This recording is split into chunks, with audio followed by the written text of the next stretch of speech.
কালামে পাকে অনেকগুলো আয়াত দিয়ে আল্লাহ তাআলা বুঝায় দিলেন ইহুদিদের শত্রুতা, কাফের এবং বেঈমানদের শত্রুতার ব্যাপারে যেমন সতর্ক থাকতে হবে, তোমাদের ভিতরে লুকিয়ে থাকবে একদল মুসলিম জাতির শত্রু, তাদেরকে বলা হয় মুনাফিক। কথা বলেন, এই মুনাফিকদের ব্যাপারে মুসলমান সদা সর্বদা সতর্ক থাকতে হবে। সেই মুনাফিকদের চরিত্র সম্পর্কে কালামে পাকে আয়াত নাযিল হয়েছে। আল্লাহ তাআলা বলেন, ওয়া ইযা কিলা লাহুম আমিনু কামা আমানান নাস, মদিনার মুনাফিকদেরকে যখন বলা হতো সাহাবাদের মতো ঈমান আনো, আল্লাহকে মানবা, সাহাবাদের মতো করে মানো, নবীকে মানবা দাবি করো, সাহাবাদের মতো করে নবীকে মানতে হবে, জান্নাত জাহান্নাম বিশ্বাস করতে হবে সাহাবাদের মতো করে, দৈনন্দিন আমলের শরীয়তের বিধানগুলো পালন করতে হবে সাহাবাদের মতো করে। তুমি প্রকাশ্যে করবা একরকম, গোপনে করবা আরেক রকম, এটা আল্লাহর দরবারে কবুল হবে কিনা আগে তোমার ঈমানকে আবু বকরের ঈমানের সঙ্গে মিলাও, তোমার ঈমানকে ওমরের ঈমানের সঙ্গে মিলাও, তোমার ঈমানকে ওসমানের ঈমানের সঙ্গে মিলাও, তোমার ঈমান এবং পুরা জিন্দেগিকে সাহাবাদের সঙ্গে মিলাও।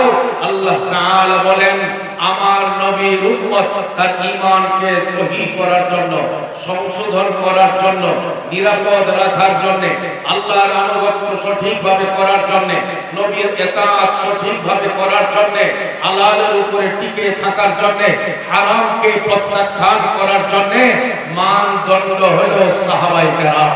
সুতরাং কেউ যদি এই কথা বলে আমি আল্লাহ মানি, নবী মানি, সাহাবী মানি না, কোন অবস্থাতেই সহিহ ঈমান নিয়ে কবরে যাওয়া সম্ভব হবে না। কথা বলে আজকে দুঃখের সঙ্গে বলতে হয়, এই দেশের খাঁটি মুসলমানরা যেমন বলে আমি আল্লাহকে মানি, নবীকে মানি, যারা নাস্তিক মুরতাদ তারাও জায়গায় জায়গায় ইসলামের পক্ষে কথা বলতে গেলে আলেমদেরকে বাধা দেয়, কিন্তু মানুষের খাওয়া খাইলে তারা বলে আমরাও তো মুসলমান। কিন্তু আল্লাহ তাআলা পরিষ্কার বলে দিয়েছেন যে মুখে মুখে খালি একটা দাবি করবা আর আল্লাহর দরবারে ঈমানদার হিসেবে কিয়ামতের ময়দানে দাঁড়াবা, এই সুযোগ নাই। ঈমান সহিহ সেই পরিচয় দিতে হলে, আমল সহিহ সেই পরিচয় দিতে হলে সাহাবাদের মতো জিন্দেগি বানাইতে হবে। বলেন কাদের মতো? বলেন বলেন কাদের মতো? বলেন না, সাহাবাদের মতো।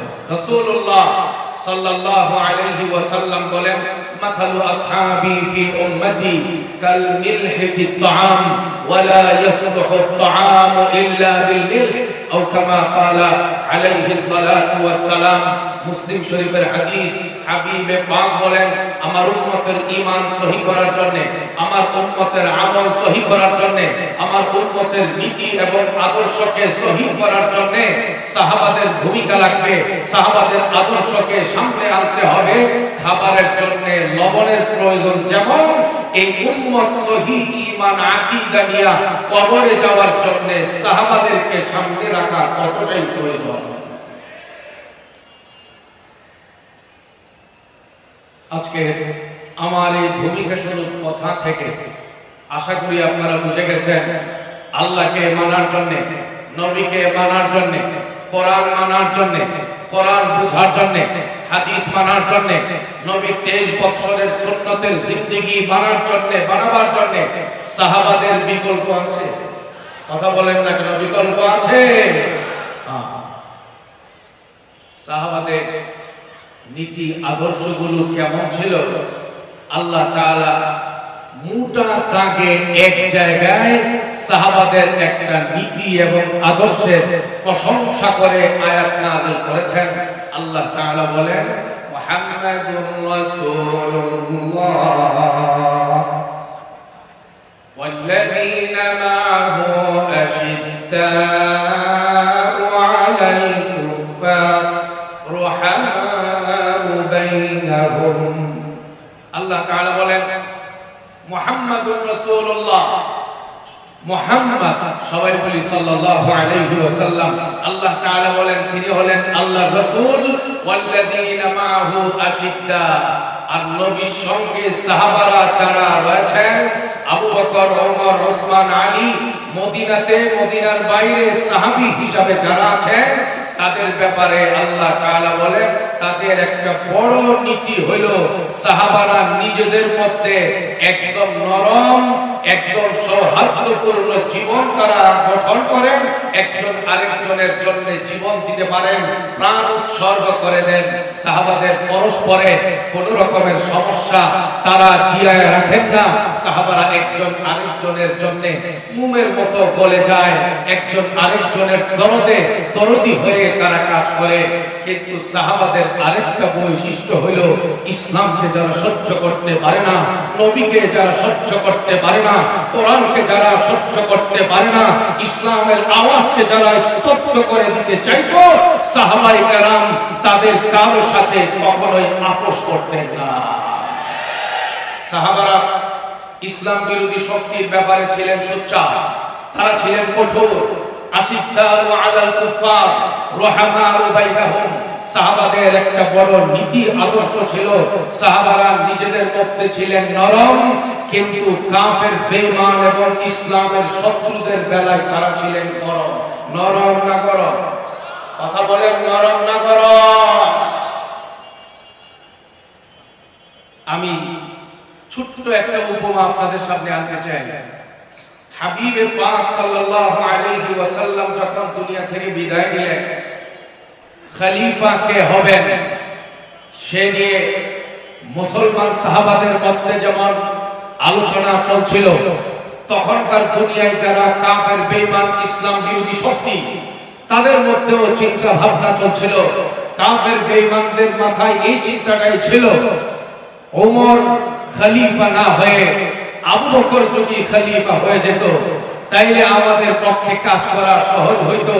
কারণ হযরত ওমর ছিলেন বড় কঠোর, কঠিন হস্তে বাতিলকে দমন করতে পারতেন তিনি। আর হযরত সিদ্দিক আকবর রাদিয়াল্লাহু তাআলা আনহু স্বাভাবিকভাবেই, স্বভাবগতভাবেই তিনি ছিলেন একটু নরম প্রকৃতির সাহাবী। এজন্য কাফের বেঈমানরা চাইতো দিলে দিলে ওমর মসনদে না এসে আবু বকর যদি মসনদে আসতো তাইলে অল্পতেই মদিনাকে দখল করে নেওয়া যাবে। আল্লাহর কাম আল্লাহই করেছেন, আল্লাহর ফয়সালা আল্লাহ চূড়ান্ত করেছেন। নবীজি সাল্লাল্লাহু আলাইহি ওয়াসাল্লামের ওয়াফাতের পরে, ইন্তেকালের পরে সাহাবায়ে কেরাম হযরতে সিদ্দিক আকবরের হাতে বাইআত গ্রহণ করলেন, তিনি হয়ে গেলেন প্রথম খলিফা। হযরত সিদ্দিক আকবর ছিলেন নরম, এতটাই নরম, নবীজির জীবনের শেষ সময়ে যখন আম্মা জান আয়েশাকে বললেন, মুরু আবা বকরিন ফালইউসাল্লি বিন নাস, হাদিস বুখারী শরীফে আছে। হাবিবে পাক বললেন, আমার ইমামতির জায়গায় আবু বকরকে দাঁড়াইতে বলো, ইমামতি করতে বলো। সিদ্দিক আকবরের এই প্রস্তাব শোনার পরে আম্মা জান আয়েশা বললেন, হযরত আবু বকর নরম দিলের মানুষ, নামাজ পড়তে গেলেই কাঁদতে কাঁদতে তার হুঁশ থাকে না। এই রকম নরম দিলের মানুষকে দিয়া মসজিদের ইমামতি, বাহিরের রাষ্ট্রের ইমামতি, নেতৃত্ব দেয়া কঠিন হয়ে যাবে।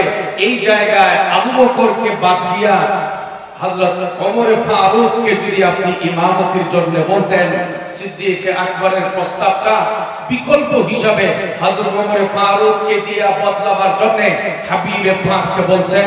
সাহাবায়ে কেরাম জানতেন সিদ্দিক আকবরের তবিয়ত ছিল নরম। হযরতে আম্মা জান আয়েশা সেই জন্য তিনি নবীজির কাছে আবদার জানাইছেন, আমার বাবা নরম, মেহেরবানি করে হযরত ওমরকে ইমামতির বিছানায় দিলে ভালো হয়। নবীজি পরিষ্কার বলে দিয়েছেন, খলিফা হবে প্রথম খলিফা আবু বকর, কোনো কথা চলবে না। নবীজি তিরস্কারমূলক বক্তব্য বললেন। এরপরে হযরতে সিদ্দিক আকবরের এই ইমামতি নবীজির জীবদ্দশায় তিনি যা করেছেন, সাহাবারা বুঝে গিয়েছেন নবীর জীবদ্দশায় যিনি ইমামতি করবেন, নবীর জীবনের ওয়াফাত যখন হয়ে যাবে ইমামতি তো তিনিই করবেন। সিদ্দিক আকবর তিনি যখন খলিফা হইলেন, বলেন না, গরম না নরম? সিদ্দিক আকবর স্বভাবগতভাবে গরম না নরম? নরম। হযরত ওমর ফারুক রাদিয়াল্লাহু আনহু স্বভাবগতভাবে নরম না গরম? সিদ্দিক আকবর যখন খেলাফতের মসনদে বসলেন, ফিতনা এমন বেশি পরিমাণে দেখা দিতে শুরু করলো, সাহাবাদের আরাম, বিশ্রাম, শান্তি, স্থিরতা সব কেমন যেন একটা এলোমেলো ভাব হয়ে গেল।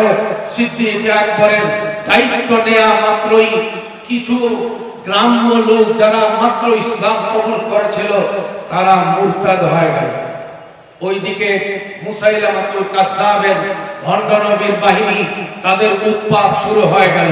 তাদের সকলের মাথায় একটাই, নরম খলিফা পাইছি, ধাক্কা দিলেই উল্টে যাবে। আসলে হেফাজতের মালিক কে? আরে বলেন না কে? অপরদিকে 3 নম্বর ফিতনা চাঙ্গা হয়ে গেল। যাকাত দিতে অস্বীকার করলো বিশাল একটা গোষ্ঠী। তারা বলল, নবীজির হাতে আমরা যাকাত দিয়েছি, আজকে নবী দুনিয়াতে নাই, সুতরাং আমরা নবীর অবর্তমানে খলিফা হোক আর যাই হোক, আবু বকরের ভান্ডারে কার হাতে আমরা যাকাত আদায় করব না। অপরদিকে হযরতে সিদ্দিক আকবরের সামনে সমস্যা আরেকটাও আসলো। হযরত উসামা রাদিয়াল্লাহু তাআলা আনহুকে দিয়ে সাহাবায়ে কেরামের একটা জামাত বানিয়ে নবীজি তার ওয়াফাতের আগে একটা বিশেষ অভিযানের জন্য ফয়সালা চূড়ান্ত করেছিলেন। হযরতের ওয়াফাতের কারণে এই বাহিনী মদিনার সীমানা পার হইতে পারে নাই। এইরকম একটা অস্থিরতা, আসলে মদিনা টিকবে কি টিকবে না, এই ফিতনায় শেষ পর্যন্ত হযরতে আবু বকর কঠিন এই পরিস্থিতিতে মোকাবেলা করতে পারবেন কি পারবেন না, ইসলামের আখের কি হবে, ভবিষ্যৎ কি হবে, এইরকম একটা অস্থিরতা যখন দেখা দিল, সুবহানাল্লাহ, জোরে একটা তাকবীর লাগান, আল্লাহু আকবার বলেন। দিলের সবটা ঈমানি শক্তি জমা করে চিৎকার করে বলেন আল্লাহু আকবার। হযরত সিদ্দিক আকবর বললেন, এ উসামা, তোমার সঙ্গে মুজাহিদিনদের যে জামাত আল্লাহর নবী চূড়ান্ত করে গিয়েছিলেন, ওই জামাত নিয়ে ময়দানে নেমে যাও, রওনা হয়ে যাও। অনেক সাহাবায়ে কেরাম মুরব্বিরা এসে বললেন, খলিফাতুল মুসলিমিন, মেহেরবানি করে অন্তত এই মদিনার রাজধানীটাকে নিরাপদ রাখার জন্য আপাতত এই বাহিনীটাকে যদি মদিনায় রাখা হইতো তাইলে রাজধানী টিকে যেত। এখন সেনাবাহিনীর যদি সংকট দেখা দেয়, শেষ পর্যন্ত বাতিলের মোকাবেলা করা, ইসলাম বিরোধী শক্তির মোকাবেলা করা কঠিন হয়ে যাবে। হযরতে সিদ্দিক আকবর বললেন, আমার পরিষ্কার কথা, নবীজির ইন্তেকালের আগ মুহূর্ত পর্যন্ত তিনি যে ফয়সালা করেছিলেন এখনো সেটা বাস্তবায়ন হয় নাই। আমি আবু বকর নবীর ফয়সালা থেকে এক চুল ডান মারব না, যাও রওনা হয়ে যাও। অপরদিকে সিদ্দিক আকবর জ্বলে উঠলেন, তিনি সিংহের মতো গর্জন দিলেন। তিনি সিদ্দিক আকবর, কিছু হইলে আলেমদের ব্যাপারে বলো। আলেমরা উঁচু গলায় কথা বলে কেন? তারা লা ইলাহা ইল্লাল্লাহ তাসবিহ সকালে কিভাবে জপবে আর বিকালে কিভাবে জপবে শুধু এর উপরে বয়ান করে না কেন? শুধুমাত্র লা ইলাহা ইল্লাল্লাহ তাসবিহ কবরের নিচে আর আসমানের উপরে কথা বলে না কেন? মাঝে মাঝে মাহফিলে বসলেই তারা সুযোগ পাইলেই মাইক নিয়ে হুঙ্কার দেয়। কেন হুঙ্কার দেয় বুঝো না? এখান থেকে ইতিহাস নাও। আমরা দুনিয়ার কোন ইউরোপ আমেরিকার কোন রাজা বাদশাকে অনুসরণ করি না, আমরা আল্লাহর গোলামি করি, সাহাবাদের আদর্শ মতো কথা বলি। কথা বলেন ঠিক কিনা? দেখেন হযরত সিদ্দিক আকবর রাদিয়াল্লাহু তাআলা আনহু সাহাবাদের সামনে ঘোষণা দিলেন, আমি লড়াই করব, আমি জিহাদ করব ওই সকল ব্যক্তিদের বিরুদ্ধে যারা নবীর জীবদ্দশায় যাকাত দিত। সেই মানুষগুলো এখন যাকাত দিতে অস্বীকার করছে। নবীর জীবদ্দশায় যারা উট যাকাত দিত, সেই মানুষগুলো যদি আমার কাছে উট যাকাত দিয়ে রশিটা না দেয়, তার বিরুদ্ধে আমি লড়াই করব। হযরত ওমর ফারুক রাদিয়াল্লাহু তাআলা আনহু এসে বললেন, আতুকাতিলু মান ক্বালা লা ইলাহা ইল্লাল্লাহ। বুখারী শরীফের হাদিস। আতুকাতিলু মান ক্বালা লা ইলাহা ইল্লাল্লাহ। হে আমিরুল মুমিনিন, খলিফাতুল মুসলিমিন, যারা যাকাত দিতে অস্বীকার করছে, তারা আর যা কিছুই হোক, তারা তো লা ইলাহা ইল্লাল্লাহর কালিমাকে বিশ্বাস করে, তারা তো আল্লাহকে বিশ্বাস করে, তারা তো নবীকে বিশ্বাস করে, তারা নামাজ পড়ে, তারা রোজা রাখে, তারা সব করে। শুধুমাত্র যাকাতের বেলায় তাদের আপত্তি, তাদের সঙ্গে আপনি লড়াই করবেন। আতুকাতিলু মান ক্বালা লা ইলাহা ইল্লাল্লাহ। এতটুকু বলা মাত্র হযরতে ওমর ফারুক রাদিয়াল্লাহু তাআলা আনহুকে তীব্র কণ্ঠে তীর দর্পে তিনি তার পুরা ঈমানি শক্তি দিয়ে তিনি বললেন, আজাব্বারুন ফিল জাহিলিয়া ওয়া খাওয়ারুন ফিল ইসলাম। এ ওমর, জাহিলি যুগে সিংহের মতো গর্জন দিতা, এখন কি ইসলাম কবুল করার পরে নরম হয়ে গেল নাকি? সুবহানাল্লাহ বলবেন না? আল্লাহু আকবার বলবেন না? জোরে কোন আল্লাহু আকবার। হযরতে সিদ্দিক আকবর রাদিয়াল্লাহু তাআলা আনহু পরিষ্কার ঘোষণা দিলেন, আয়াকুসুদ্দিন ওয়া আনা হাই। এ ওমর, পরিষ্কার জেনে রাখো, ও মদিনার মুসলমান জেনে রাখো, ও দুনিয়ার ইসলামের ভেতরের বাইরের যত মানুষ আছে জেনে রাখো, আমি আবু বকর স্বভাবগতভাবে নরম হতে পারি। আমার চোখের সামনে ইসলাম ক্ষতি হবে, আমার চোখের সামনে ইসলামের উপর কেউ আক্রমণ করবে, আমার চোখের সামনে আমার হাবিবের উপর কেউ আক্রমণ করবে, আমি আবু বকর জীবন দিতে প্রস্তুত আছি। ইসলামের যারা পরিমাণ ক্ষতি করবে, আমি আবু বকর বরদাস্ত করব না, বরদাস্ত করব না।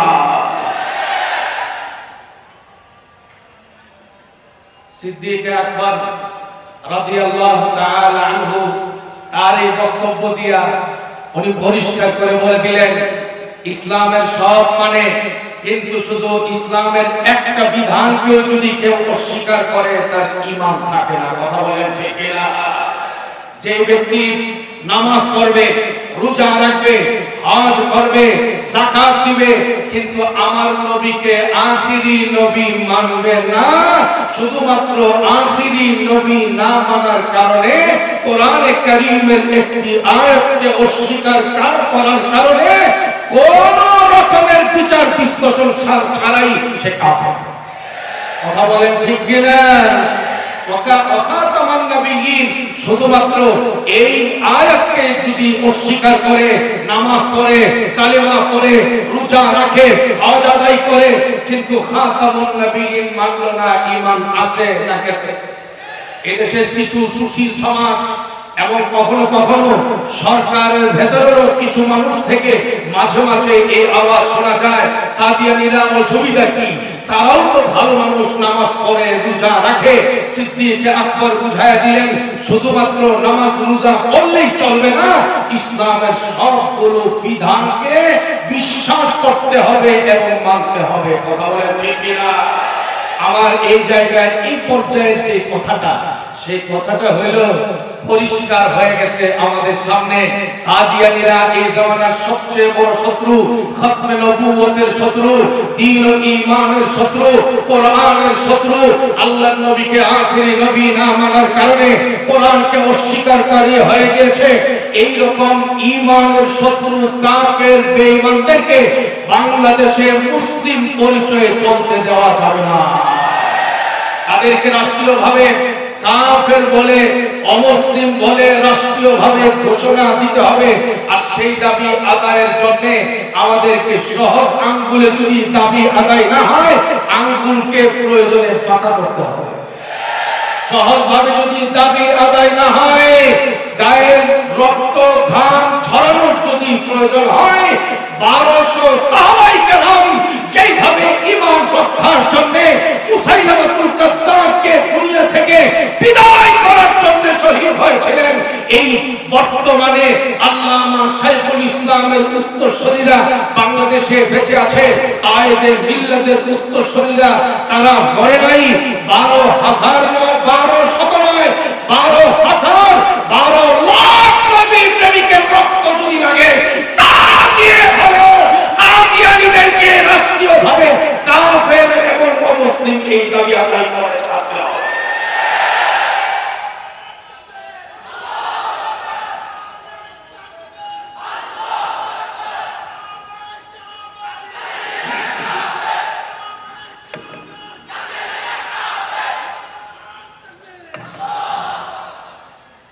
যেহেতু সময় কম, এই জন্য আমি সামনের পয়েন্টে যেতে চাই। আজকের আমার এই সংক্ষিপ্ত কথার দ্বারা আশা করি আপনারা বুঝে গেছেন ইসলামের মধ্যে নরম বয়ান যেমন আছে গরম না, বুঝেন না? নরম যেমন আছে গরম। মুসলমান তার নিজেদের বেলায় হবে নরম, ইসলামের শত্রুদের বেলায় হবে গরম। কথা বলেন ঠিক না ঠিক?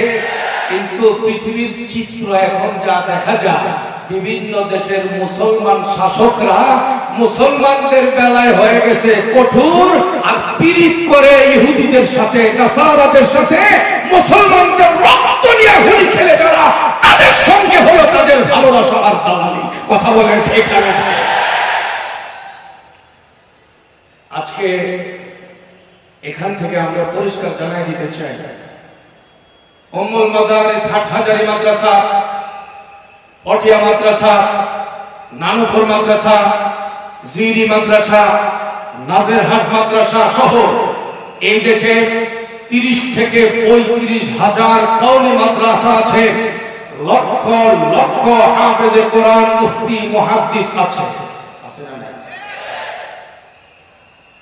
এদেশে 3 লক্ষের উপরে মসজিদ আছে। মসজিদের খতিব এবং ইমামদের অধিকাংশরাই হলো দেওবন্দি এবং কওমি। কথা বলেন ঠিক কিনা?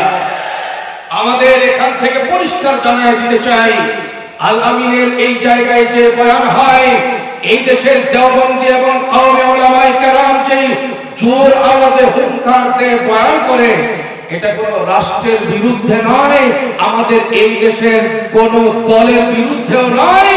আমরা কওমি দেওবন্দি যারা আছি, কোন দলের সাথে আমাদের বিরোধ নাই। আমরা এদেশের নাগরিক হিসাবে 94% মুসলমানদের ধর্মীয় অধিকারকে নিশ্চিত, সেটা আমরা দেখতে চাই। কথা বলে ঠিক কিনা? তবে এই কথা আমি জানাই দিতে চাই, দেশের সকলকে জানাই দিতে চাই, হেফাজতে ইসলাম আগেও ছিল, হেফাজতে ইসলাম আছে, হেফাজতের কর্মীরা ছিল, হেফাজতের কর্মীরা এখনো আছে। আগের চেয়ে হেফাজত অনেক শক্তিশালী। আমরা দেখেছি নূপুর শর্মা নামের কুলাঙ্গার যখন আমার নবীর ইজ্জতের উপর আঘাত করার চেষ্টা করেছে, নটর ডেম কলেজের ছাত্ররা ছাত্র চত্বর দখল করেছে। কথা বলেন ঠিক কিনা? আমাদের সামনে এই কথা পরিষ্কার রাখতে হবে, কওমি উলামায়ে কেরাম, দেওবন্দি উলামায়ে কেরাম, মসজিদের ইমাম খতিব, এই দেশের ইমানদার তাওহীদি জনতা বিশেষ কোনো দলের বিরোধী নয়, বিশেষ কোনো সরকারের বিরোধী নয়। তবে ইসলামকে যারা সহ্য করতে পারে না, দাড়ি টুপিকে যারা সহ্য করতে পারে না, কোরআনের আওয়াজকে যারা সহ্য করতে পারে না, এই দেশের তাওহীদি জনতা তাদেরকেও সহ্য করবে না, সহ্য করবে না, সহ্য করবে না।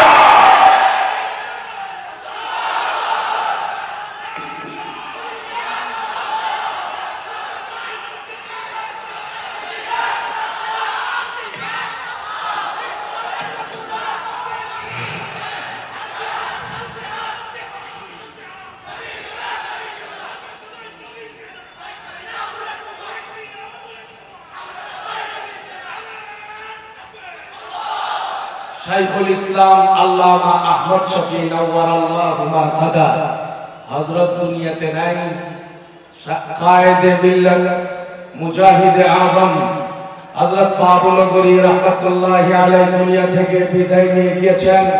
আল্লামা নূর হুসাইন কাসেমি দুনিয়াতে নাই, তার মানে নবীর প্রেমিকও নাই। আসতে বলেন, যে আওয়াজ দিয়ে বলেন, আছে না নাই? হেফাজতে ইসলাম আছে না নাই? হেফাজত রাজনৈতিক কোন দলকে সমর্থন করে না। হেফাজতের প্রত্যেকটা কর্মী হলো এদেশের কালিমাওয়ালা ইমানদার। কথা বলেন। আজকে এই জায়গা থেকে বলতে চাই, হেফাজত মরে নাই, হেফাজত নীরব হয় নাই, হেফাজত স্তব্ধ হয় নাই। হেফাজতের কণ্ঠ রোধ করার ক্ষমতা এই পৃথিবীর কোনো অপশক্তির নাই। আগামী দিনে পরিষ্কার বলে যাচ্ছি, আমার ইসলামকে নিয়ে যারা আঘাত করার চেষ্টা করবে, ঈমানের বিরুদ্ধে অবস্থান নেওয়ার চেষ্টা করবে, এই দেশের আলেম ওলামাদের বিরুদ্ধে অবস্থান নেওয়ার চেষ্টা যারা করবে, কোরআনের গায়ে আঘাত করার চেষ্টা করবে, কওমি মাদ্রাসার গায়ে আঘাত করার চেষ্টা করবে, হেফাজতে ইসলাম বরদাস্ত করবে না। ময়দানে ঝাঁপায় পড়বে, ঝাঁপায় পড়বে, ঝাঁপায় পড়বে, জীবন দিবে, রক্ত দিবে। কোন নাস্তিক মুরতাদের জায়গা বাংলার জমিনে হবে না।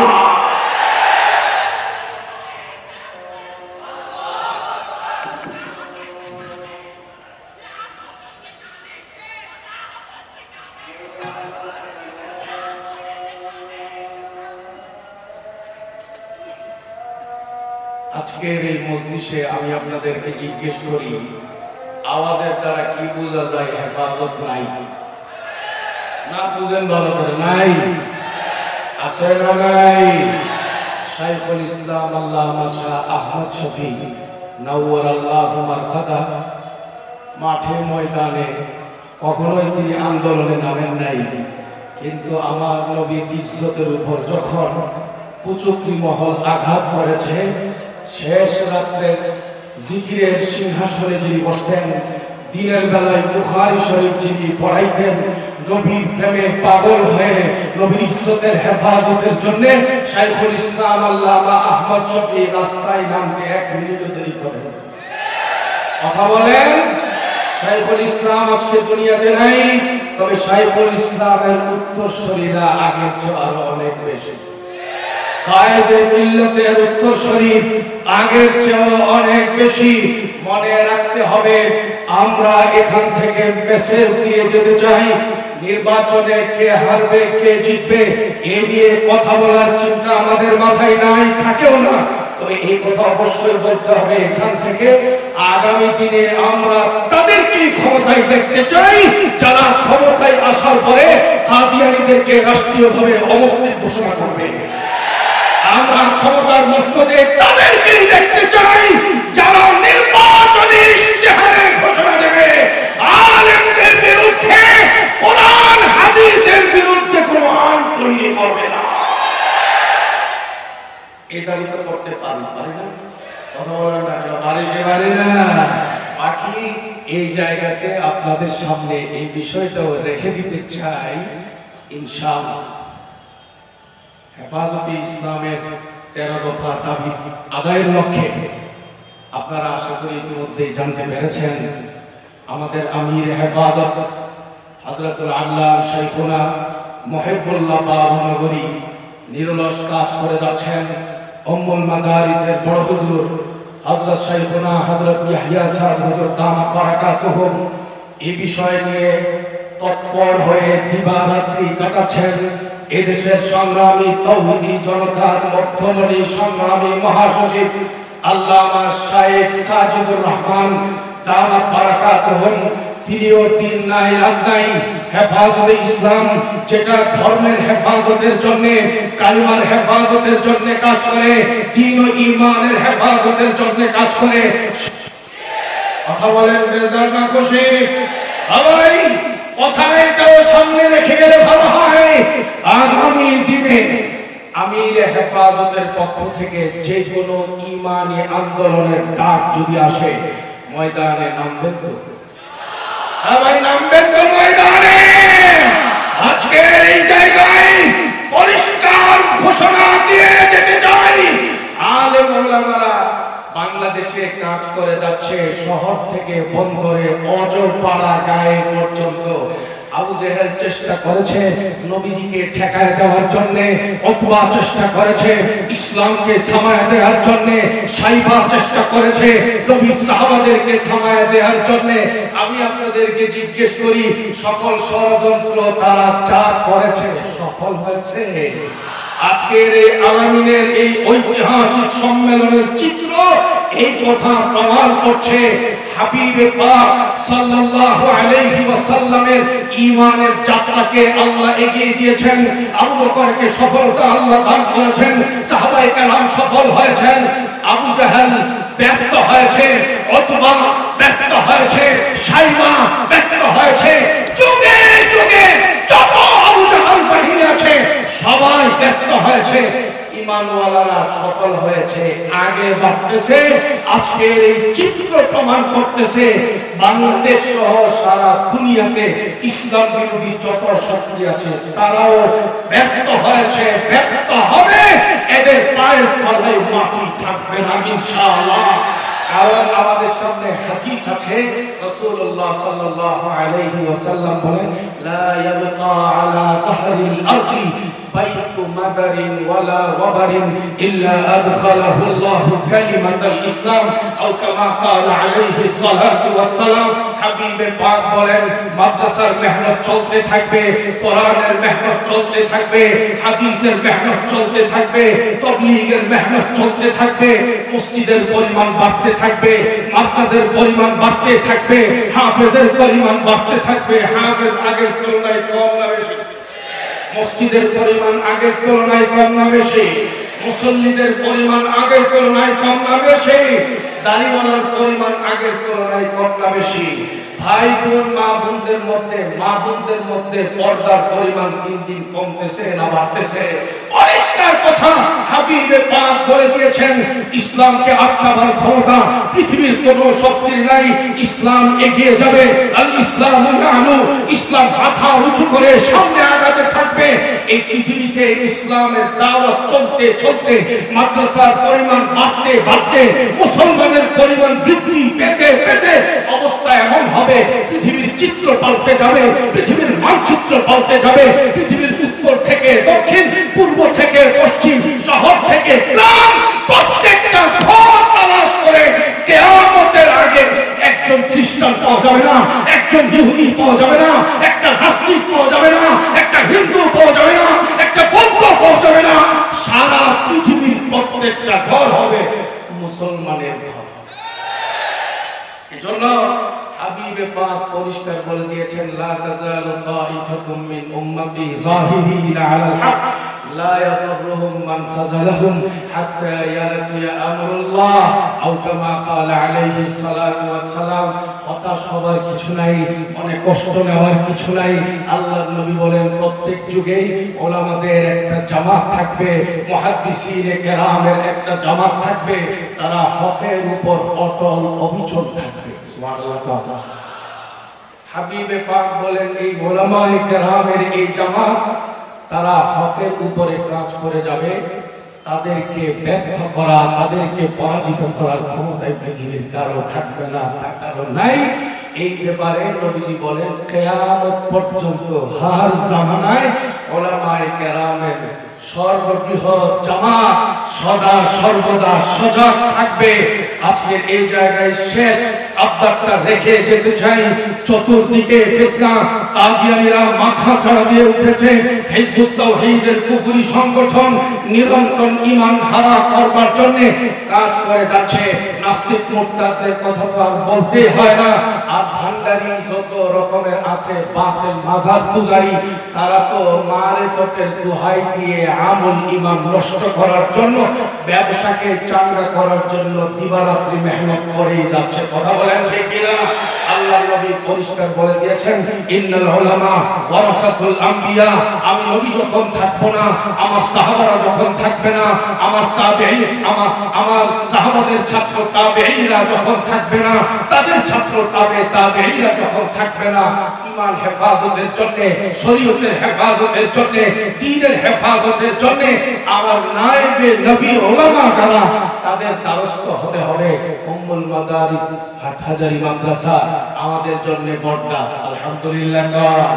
শেষ কথা এটাই ভাই, জীবনের প্রতিটা ক্ষেত্রে, ও হাই স্কুলের ভাই, ও কলেজের ভাই, ও ভার্সিটির ভাই, ও সাংবাদিক ভাই, ও জনপ্রতিনিধি, রাজনৈতিক ব্যক্তিত্ব যারা আছেন, শিল্পপতি যারা আছেন, মন্ত্রী মিনিস্টাররা যারা বক্তব্য শুনছেন এবং শুনবেন, সবাইকে পরিষ্কার বলে দেই, উলামায়ে কেরামের ছায়া ছাড়া ফিতনা থেকে উম্মত নিরাপদ থাকা কিছুতেই সম্ভব না। কথা বলেন ঠিক কিনা? সুতরাং কোনটা হক কোনটা না হক, কোনটা সহি কোনটা গলত, কোনটা হক কোনটা বাতিল, এটা উলামায়ে কেরামের কাছ থেকে আমাদেরকে জানতে হবে। আল্লাহ পরিষ্কার বলে দিয়েছেন, ফাসআলু আহলা যিকরি ইন কুনতুম লা তা'লামুন। শরীয়তের যে মাসআলা তোমরা জানো না, আলেমের কাছ থেকে তোমরা জানো। ডাক্তারের মাধ্যমে চলার চেষ্টা করো না, ইঞ্জিনিয়ারের মাধ্যমে চলার চেষ্টা করো না। আমাদের সমাজে একটা ছোট্ট গোষ্ঠী আছে, কয়েক বছর যাবত ফিতনা করছে। তারা বলে সর্বক্ষেত্রে আমরা মাসআলা জানবো আলেমের কাছ থেকে, কিন্তু তাবলীগের ক্ষেত্রে আমরাই আমাদের মাসআলা জানি, আলেম লাগবে না। একটা দল আছে না না? পরিষ্কার আল্লাহ বলে দিয়েছেন, ফাসআলু আহলা যিকরি ইন কুনতুম লা তা'লামুন। আমাদের কিশোরগঞ্জের কোন এক জায়গায় সাতপন্থীদের একজন গুরুত্বপূর্ণ ব্যক্তি আমার কাছে তার ছোট ভাইকে পাঠাইছে আর বলছে, হুজুরকে গিয়ে বলো আমি হুজুরকে প্রাণ দিয়ে ভালোবাসি, অনেক মহব্বত করি, যেখানে হুজুর যায় আমিও সেখানে যাই। শোনো, হুজুরকে গিয়ে বলো আমরা আলেমদেরকে খুব মহব্বত করি, দ্বীনের যে কোনো মাসআলা মাসাইল তাদের কাছ থেকে আমাদের জানতে হবে। আমরা তো আলেম হইতে পারি নাই, আমাদের নিজেরা কি সিদ্ধান্ত নিব। তবে হুজুরকে এই কথাটা বলল, তাবলীগের বিষয়টা আলাদা। মানে আমরা তাবলীগ করতে করতে দেশে বিদেশে সময় লাগাইতে লাগাইতে মাসতুরা সহ জিন্দেগি আমরা এমন ভাবে লাগাইছি, এখন তাবলীগের মাসলা হুজুরদের চেয়ে আমরাই বেশি বুঝি। তাবলীগ এটা শরীয়তের তাবলীগ না, কথা বলেন না কেন? শরীয়তের ক্ষেত্রে কোন কথা বলা যাবে কোনটা বলা যাবে না, কোন বয়ান করা যাবে কোন বয়ান করা যাবে না, এটা জেনারেল শিক্ষিত ভাই উনি কি এটা ধরতে পারবে? অবাক হয়ে গেলাম আমরা। মসজিদের মধ্যে এসে কোন কোন ব্যক্তি বলে, হুজুর আপনারা বলেন সাদ সাহেবের এই ভুল, তার অনুসারীদের এই ভুল। কই, আমরা তো আমাদের সাথীদের সঙ্গে চলি, কোনো ভুল তো আমরা দেখি না। আমি বললাম যারা দেওয়ানবাগে যায় এরাও তো কোনো ভুল পায় না, যারা আত্মশীতে যায় তারাও তো বলে ওইটা ভালো, কোনো ভুল নাই। যারা মাইজ ভান্ডারে যায় তারাও তো বলে ওইটাই তো সঠিক, কোনো ভুল নাই। যারা কাদিয়ানী তারাও তো বলে আমার কাছে তো ভুল বলতে কিছুই লাগে না। যারা হিজবুত তাওহীদ তারাও তো বলে আমাদের ইমাম আমাদের ইমাম সেলিম যা বলে সেটাই সঠিক, আমাদের কাছে তো ভুল বলতে কিছুই মনে হয় না। তবে আমি আপনাদেরকে জিজ্ঞেস করি, আপনি মাস্টার্স পাস করেছেন, ডক্টরেট ডিগ্রি আপনি নিয়েছেন, আপনি ইঞ্জিনিয়ার হয়েছেন, আপনি প্রফেসর হয়েছেন, আপনি জেনারেল শিক্ষিত অনেক উঁচু ডিগ্রি আপনি অর্জন করেছেন, তাই বলে কি শরীয়তের মাসআলা আপনি বুঝার ক্ষমতা অর্জন করেছেন? পরিষ্কার এই জায়গা আমাদের কারো যদি দ্বিধাদ্বন্দ্ব থাকে এখান থেকে পরিষ্কার হয়ে যাওয়া দরকার। আগামী কিছুদিন পরে জারিয়াতে আমাদের পুরনো সাথীদের ইজতেমা হবে, আর এই দাওয়াতটা মুখস্থ করে শেষ করি। বলেন আগামী জানুয়ারি মাসের 13, 14, 15 বলেন, জানুয়ারি মাসে 13, 14, 15 কত তারিখ? 13, 14, 15 জানুয়ারি আমাদের উলামাদের তত্ত্বাবধানে শুরাই নিজামের বিশ্ব ইজতেমা টঙ্গীর মাঠে অনুষ্ঠিত হবে। যাবো তো আমরা ইনশাআল্লাহ। একা একা আমরা সাথী নিয়ে যাবো ভাই, সাথে এটাও বুঝেন 13, 14, 15 আমাদের বিশ্ব ইজতেমার ময়দানে হবে। এর আগেও আমাদের কোনো ইজতেমা নাই ইজতেমার মাঠে, এর পরেও টঙ্গীতে আমাদের কোনো ইজতেমা